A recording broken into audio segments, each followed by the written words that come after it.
And whenever everyone's ready, I'm ready. good? All right. Easiest question for you. Can you just spell and pronounce your first and last name for us? Jasmine Faison, Jasmine Faison. And I know we all know it, but just for anyone out there, your relation obviously too. Oh, I'm his wife. Tell us a little bit, just in general. I mean, how are you doing so far? It's obviously been a little over a month. How have things been for you and everyone? Just taking it one day at a time. Every time the doctor comes in, they're giving us good news, so we're optimistic about the future. Hopefully, he'll be back sooner than they guess. When he first got there, they thought that it was going to take a lot longer to regain his mobility, but I mean, he's moving quicker than they thought. He's moving toes, fingers, so optimistic. If you're able to share, can you talk to us a little bit about, I guess, the progress, maybe some steps that are going into like the day-to-day life for him as he's recovering? So right now he's working on just getting back to where he was. So we're trying things like him feeding himself. He's brushing his teeth by himself. Not quite holding a spoon yet, but he can feed us stuff like cookies. So his everyday meals, I can feed him that. But if you want stuff like Oreos, I'm like, you gotta feed those to yourself. Things like that. Like before I left, he was eating some gummy bears. He's left-handed, so the left side is gaining mobility. The other day, I called him and he answered the phone by himself. So he's just trying to get things back to where it was. So our plan when I go back up there is to bring him a Nerf gun, because obviously he's a police officer, so he can start working that trigger finger again. So he can start to get back to how things were before. Those sound like small tasks and tasks people wouldn't think of, but like knowing that he's doing those, how does that make you feel to know he's progressing just a little bit? Honestly, because he's giving his best in physical therapy, that's all I can ask for. Sometimes I can tell things are really uncomfortable and he's in a lot of pain, but he's still pushing through it because we have a 4-year-old, and so prior to this, their activities were, going outside, going on walks, playing with bubbles. He can't do that right now, so he's just trying to get back to where he was for both of us. For you, in general, I mean, not to relive those moments, but when things happened, how scary was it at the time for you? I mean, you said you have a child together. I mean, if you're able to share that, if that's okay. He's really stubborn. So the nurse, when she called, she said that he was alert and responsive. I just got cookies DoorDash right before, so I was like, I'm gonna bring him his cookie, we're gonna be fine. And when I got to the hospital, that's when I realized how serious it was, because he wasn't moving anything, and he kept saying, I don't want to be a vegetable. It's like, you're not gonna be a vegetable, and even if you are, I have a vegetable garden, I love vegetables. So it was pretty scary. I was sleeping, got a call at 5:32 in the morning from Shands Hospital, so I just guessed that it wasn't good. It was pretty scary, but we're so grateful that they called and said, he's in the hospital and not, he's passed away, so we're thankful for that. Tell us a little bit. Okay. What's your morale like now that he's a little better? You've been like a month out. What's that like for you?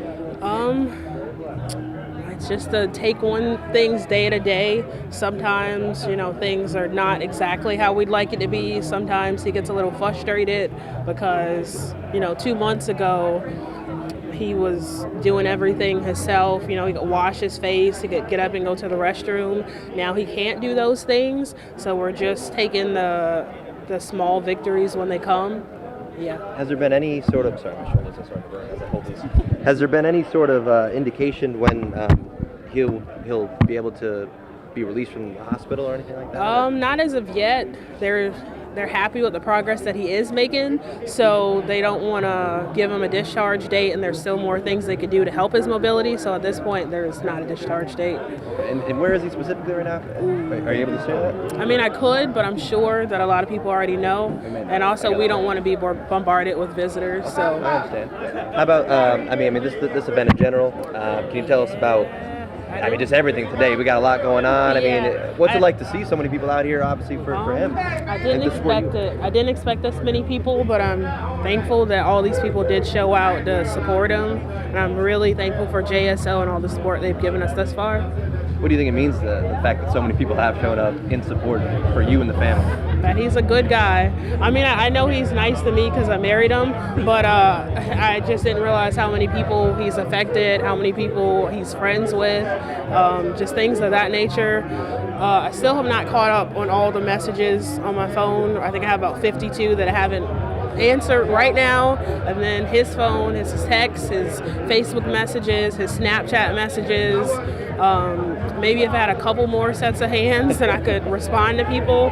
But no, just so many people have been reaching out to him, and it's just really wonderful to know that he's affected that many people and that many people love him and care. And then how's your son doing at home? He really would like us to come home. We did have to have a talk about what exactly is going on, why I'm at the hospital so much, but also he's an adult man. I mean, he's an adult little boy, so he understands more than we think that he does sometimes. So just try and break down things in the way that he would understand.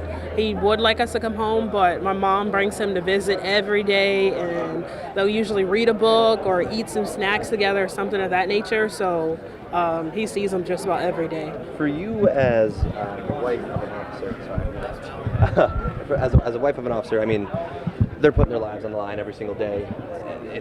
It's always a potential that something like this might happen. When it's a reality, though, you know, do you start thinking differently? Does it just feel like what runs through your mind when it became a reality? Because you obviously wanted, I would assume, to go back and do what he loves, right? Maybe. Okay. So I said this is the second shooting he's been involved in where it's been kind of close. So if he does it again, he might be a security guard or be working at the courthouse. But we kind of just don't think about it until it happens, because it's a lot to think about every day. We just try and when he leaves for work or when I leave for work, you know, have something nice to say to each other, because those could always be the last words you say. Just, you know, something sweet or something of that nature. So if something does happen, the last words that we said weren't anything that is going to haunt us forever. You mentioned, sorry, go ahead, Karen. What does your future look like going forward? I know you said you might want him to change or something like that. That was my question. What would that look like in your ideal world? He has one more. This is the second strike, the third strike. Third strike, he'll be out. So, like stay-at-home dad, maybe. Security guard / stay-at-home dad. Just taking care of the family. I don't know. I really just want him to be safe. But I've grown up in a military household. He was in the Navy prior to this, so it is one of those things where it always could happen. But we don't know. But just from the support that we have received, I think that whatever I do in the future, I would like to be that support for someone else, because the support has been overwhelming. And so in the future, I know this is going to happen again, unfortunately, but just so someone else could have that support and those resources and know who they need to talk to or what exactly they could do to get help. You mentioned that this was his second shooting that he was involved in. Was the first with JSO, or was that? Okay. That was, his how long ago partner, was that was in October of last year. Okay. His partner got shot in the back. It was the suspect who jumped off the bridge. That one, off the Dames Point, I believe. I think I remember. Yes. Okay. So that was his partner. So they responded to a call, got open the garage door, and just started firing. So yes, it was also could have been a similar situation. And then you mentioned that you wouldn't mind being a help to someone else whose family goes through this. So do you think that's what people probably will be doing next, just being a listening ear to anyone else who goes through this? Oh, definitely. I feel like I'm an AA sponsor now. Next time someone else goes through this, I'm like, I know it's hard. There was another officer who was shot a couple of years ago, Jeremy Mason, and his wife came and visited me. She brought a gift basket. She said, these are things I did, these are things you could do. And it's different when there's someone who's been in that situation and they can give you kind of give you tips, or this is how I felt, these are things you can do. It's a little different when someone else has been through that before and they can kind of, tell you, I've been through this, these are things you can do to help you out. So I do see myself doing that in the future. I know we've asked you like a million questions. We've had you here for a while. I saw you on FaceTime with him a little bit earlier. Is he when you're on FaceTime with him, like obviously in a spot like this, but is he able to, for the most part, speak? Oh yeah, he can talk. Okay. He can. Oh yes, he can definitely talk. Yeah, he is. He's been able to talk since it happened. Okay. Right now they're just trying to control his pain level, but no, he can definitely talk. Good. It's just the other limbs that are not always cooperating with him. People love seeing his face on FaceTime. They're like, hey, there he is. Yeah, so that's what I told him. We'll be on FaceTime probably most of this, so everyone can see him. If we did bring him here, he'd have to get into the wheelchair, come here, and then go back. So it probably would just been a little bit too much for his body because he does still have a bit of pain. So that's why he's there. But I mean, I'm sure he would like to be here, so I'll just do the best I can. So it's like he is here. I'll have a drink for him too. That's always good. And then since he's been recovering, what has he found enjoyment doing while he's there? So I got little games for him. He's a gamer, and he can't really do that because it requires both hands. So there's a little water game that he's doing. We watch a lot of TV. We talk to the baby. We talk. I mean, ourselves. That's kind of it. And also the physical therapists that we have are really wonderful. So it doesn't seem like we're in therapy. It seems like we're kind of hanging out with some friends, working out. So they've been really wonderful through the whole thing. And then I just have one more. I know I was speaking with someone earlier. They mentioned that your son wanted to be a police officer when he grows up. Has this deterred him at all, or is he still? No. If you ask him, he'll tell you he's a police officer right now. Okay. Oh yeah, yeah. I don't see him not being a police officer. No. I don't know where, but he'll be a police officer somewhere. Yep. Can you say how old is your son again? He's 4. He'll be 5 next month. Yes. All right. And then is there anything we didn't ask that you'd want to add or just throw in there? Anything you think we might be forgetting? I don't believe so. You covered every topic under the sun right now. I think so. Yeah. I have had a delt workout of a lifetime. And I probably should have taken over for you, but It's okay. You're Hey. getting the muscles for us all.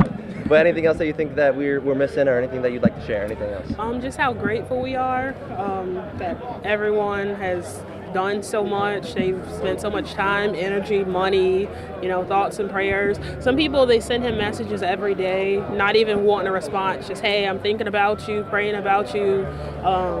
These shirts, I mean, anytime someone buys a shirt, it helps out. When they're posting pictures with their shirts on them, every time he's incredibly excited to see that, like, hey, someone else has a shirt. So just through the support we've received, it's been really wonderful. Is the money, that everything that gets raised today, going to like the GoFundMe link specifically, or do you know where it's going in terms of helping you guys? It's going to us.